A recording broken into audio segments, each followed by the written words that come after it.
அஸ்ஸலாமு அலைக்கும் வரஹ்மத்துல்லாஹி வபரகாத்துஹு. அன்பார்ந்த அனைத்து உறவுகளுக்கும் இனிய இரவு வணக்கம். மீண்டும் மிக முக்கியமான பல தகவல்களோடு தான் வந்திருக்கேன். வீடியோவை கடைசி வரைக்கும் பாருங்கள். தெரியாத நண்பர்களுக்கு மறக்காமல் ஷேர் பண்ணுங்கள். வீடியோ பிடிச்சிருந்தா ஒரு லைக் பண்ணுங்கள், சப்ஸ்கிரைப் பண்ணுங்கள். மறக்காமல் பெல் பட்டனையும் ஆல் செலக்ட் பண்ணுங்கள். அப்போ தான் நான் போடக்கூடிய ஒவ்வொரு வீடியோக்களும் உங்களுக்கு நோட்டிஃபிகேஷன் மூலம் கிடைக்கும். விமான நிலையத்தில் மிக முக்கிய தகவல் இதோ, பவர் பேங்க் உடனே மாற்றிக்கோங்க. இது தடை செய்யப்பட்டிருக்கிறது. 21,900 பேர் வெளியேற போகிறாங்க குவைத்தை விட்டு. 11 மணிலேருந்து 5 மணி வரைக்கும் மின்சாரம் சரமாரியாக பாவிக்கப்படுது. வீட்டில் வாஷிங் மிஷின் பாவிப்பது ஒரு முறைதான். விமான நிலையத்தில் அதிரடி உணவு ஏற்பாடு. அதே போல் ஹுசைனியாக்களால் மீண்டும் பிரச்சனையும் பிரளயமும் ஏற்படும் வாய்ப்பு. இதோ பஹ்ரைனில் மறுபடியும் ஆரம்பம். 29 ஜூன் 2025 பாகிஸ்தானில் மீண்டும் 5.3 ரிக்டர் அளவிலான பூகம்பம் ரீசெண்டாக பதிவாகி இருக்குது. பாகிஸ்தானுடைய பர்கான் பகுதிகளில் தான் இது பதிவாகி இருக்கிறதா தெரிவிச்சிருக்கிறாங்க. அதே போல் கிட்டத்தட்ட 21,900 பேர் நியர்லி 22,000 பேர் ஜூலை 1 பயணிக்கிறதுக்கான எக்ஸிட் பெர்மிட்டுக்கு அப்ளை பண்ணியிருக்கிறாங்க. நம்ம இது சம்பந்தமான தெளிவுபடுத்தல் காலையில் நம்மளுடைய செய்தியிலையும் அப்டேட் பண்ணியிருந்தோம். குறிப்பாக எக்ஸிட் பெர்மிட் ஆர்டிகல் 18 ஷூன் வீசாவில் இருக்கிற தொழிலாளர்களுக்கு மட்டும்தான் தேவை. ஆர்டிகல் 18 தொழிலாளர்கள் மட்டுமே தான் எடுக்கணும். அவங்களுடைய ஃபேமிலி இருந்தாலும் ஃபேமிலிக்கெல்லாம் எக்ஸிட் அப்ளை பண்ண வேண்டியதில்லை. நீங்கள் மட்டும் உங்களுடைய சேல் அப்ளிகேஷனில் உங்களுடைய எக்ஸிட் பெர்மிட்டை டேட்டை போட்டு ஃபிக்ஸ் பண்ணிட்டீங்கன்னா, கஃபீல் அங்கேருந்து ஓகே பண்ணிட்டாங்கன்னா அவ்வளவுதான், நீங்கள் போக வேண்டியது தான்.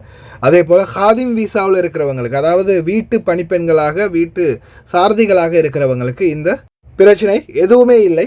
நேரடியாக டிக்கெட்டை போட்டாச்சு, போயாச்சு. ஷோன் வீசாவில் இருக்கிறவங்களுக்கு மட்டும்தான் இது தேவைப்படுது. 22,000 பேர் கிளம்ப ஆரம்பிச்சிட்டாங்க இது ஜூலையில் இருந்து.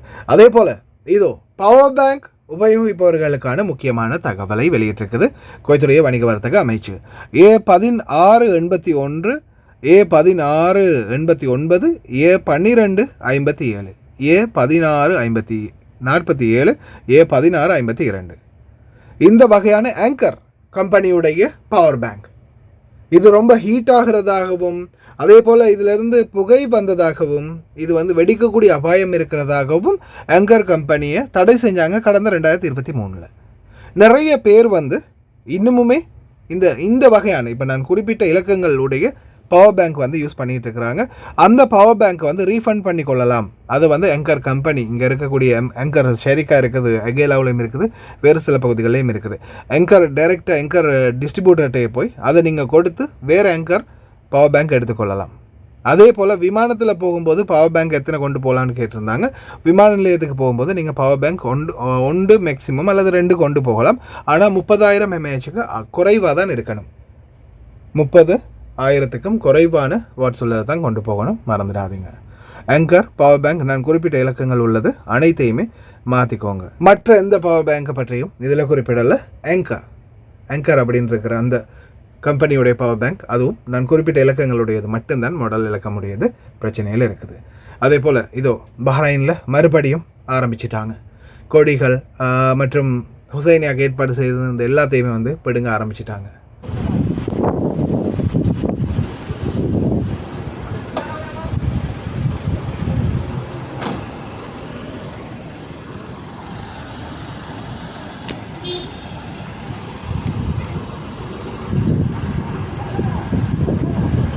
குவைத்திலையும் எந்த ஒரு ஹுசைனியாக்கள்லையுமே இப்போ ஹுசைனியா இல்லை. அதாவது கிராயா அப்படின்ற அந்த கிராயா எங்கே நடக்குதுன்னு பார்த்தீங்கன்னா பாடசாலைகளில் மட்டும்தான்.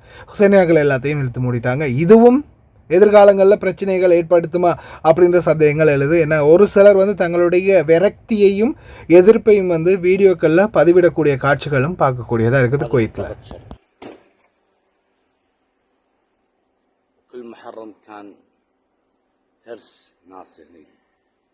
على يوم أول، وهذا الحسنية صار لها 100 سنة. تخيلوا 1905 فوق 100 سنة صار لها 120 سنة. وبالتالي يبردنا وراه. حضرة معالي يقول ممنوع حسينيات. نسأل الكويت بلد الشيعي بالأساس، بس الحسين له حوبة وحوبته ما تعداك، هي اللي ببالي. குறிப்பா மதியம், அதாவது 11 மணியில இருந்து காலை 11 மணியிலிருந்து 5 மணி வரைக்கும், மாலை 5 மணி வரைக்கும் வெப்பத்துடைய காரணம் அதிகமாக இருக்கிறதால மின்சார பாவனைகளில் மிக பெரிய அளவான தாக்கம் இருக்குது. அதே போல மிக முக்கியமானது சலவை இயந்திரம். குவைத்துடைய எரிசக்தி மற்றும் நீர் வளங்கள் மற்றும் புதுப்பிக்கத்தக்க எரிசக்தி அமைச்சு என்ன சொல்லியிருக்காங்கன்னா, minister of electricity and water, குவைத்தில் வந்து மின்சார பாவனைகளை கட்டுப்படுத்துறதுல இருந்து ஒரு சதவீதம் நம்ம வாஷிங் மிஷின்களை கூட எடுத்துக்கொள்ளலாம். வீடுகளில் நீங்கள் வாஷிங் மிஷின்கள், அதாவது சலவை இயந்திரங்களை ஒரு தரத்திலேயே அந்த அளவுக்கு எந்த அளவுக்கு அதில் போட முடியுமோ துணிமணிகள் அந்த அளவுக்கு போட்டு ஒரு தரத்திலேயே வந்து சலவை செய்ய பாருங்கள். சிலர் வந்து பெட்ஷீட்டை ஒரு முறை, டெனிம் ஒரு முறை, அதுக்கப்புறமா காட்டன் ஒரு முறை அப்படின்ற மாதிரி கொஞ்சம் டிஃப்ரெண்ட்டாக டிசைனாக போடுவாங்க. ஏன்னா இப்போ இருக்கக்கூடிய ஸ்மார்ட் சலவை இயந்திரங்கள் சாதாரணமாக ஒரு செட்டு துவைக்கிறதுக்கே 50 நிமிடங்கள்லேருந்து 1 மணித்தியாலம் எடுக்குது. அப்படி இருக்கிறதால நேரமும் அதிகமாகுது, மின்சாரமும் விரயமாகுது. அதனால் ஒரு தடவையில் போடக்கூடிய துணிமணிகள் இருந்தால் எல்லாத்தையும் ஒரே தடவையிலேயே போட்டு துவைக்கிறதுக்கு முயற்சி பண்ணுங்கள். ஒரு நாளைக்கு 10 தடவை ஸ்டார்ட் பண்ணிங்கன்னா வாஷிங் மிஷினை, அந்த 10 தடவைக்கும் பல யூனிட்கள் வந்து மின்சாரம் விரயமாகுது அப்படின்றத தெரிவிச்சிருக்கிறாங்க. சலவை இயந்திரம் மட்டும் என்ன, துணி துவைக்கிறது மட்டும் இல்லை, பாத்திரம் கழுவுற மெஷினும் இருக்குது. அந்த மெஷினும் அதே மாதிரி தான், சலவை இயந்திரம் மாதிரியே தான், கவனத்தில் கொள்ளுங்க. அதே மாதிரி இதோ குவைத் ஏர்வைஸ், குவைத்தில் வந்து பயணிகள் சில நேரங்களில் தாமதமாகும் போது, சில நேரங்கள் கனெக்டிங் ஃப்ளைட்டுக்கு வரக்கூடிய பயணிகளுக்கு உணவு வழங்கும் திட்டத்தில் புதிய செயல்முறைகள் மற்றும் புதிய வகையான உணவுகளை அட்டாச் பண்ணியிருக்காங்க. வேற லெவலில் இருக்குது. وجبات جديدة خاصة للمسافرين تقدمها شركة الخطوط الجوية الكويتية على متن طائراتها بالشراكة مع الشركة الكويتية لخدمات الطيران كاسكو. قوائم الطعام الجديدة التي أطلقتها شركة الخطوط الجوية الكويتية تتضمن كل الأذواق التي تضيف لعملائها الرفاهية للاستمتاع خلال الرحلات الجوية. ضمن مساعيها الدؤوبة لطرح وتقديم خدمات متنوعة لعملائها، كشفت شركة الخطوط الجوية الكويتية قائمة الوجبات الخاصة المقدمة للمسافرين على متن الطائرات، حيث نظمت شركة الخطوط الجوية الكويتية بالتعاون مع الشركة الكويتية لخدمات الطيران كاسكو عرضا تقديميا على قوائم الطعام الجديدة والتي سيتم إطلاقها قريبا.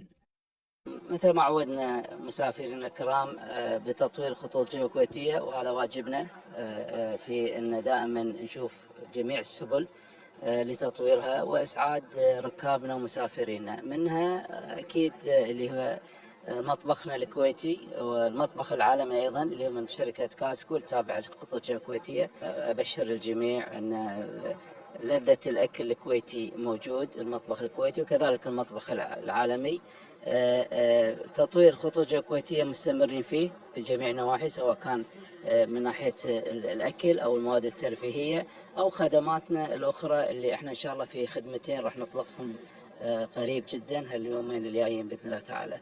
هذا التطوير أكيد إنه استمرار لحصولنا على المركز الأول في أفضل أكل وقوائم طعام على الطائرات، وإحنا مستمرين بإذن الله تعالى لتحقيق هذه المراكز المتقدمة بإذن الله تعالى.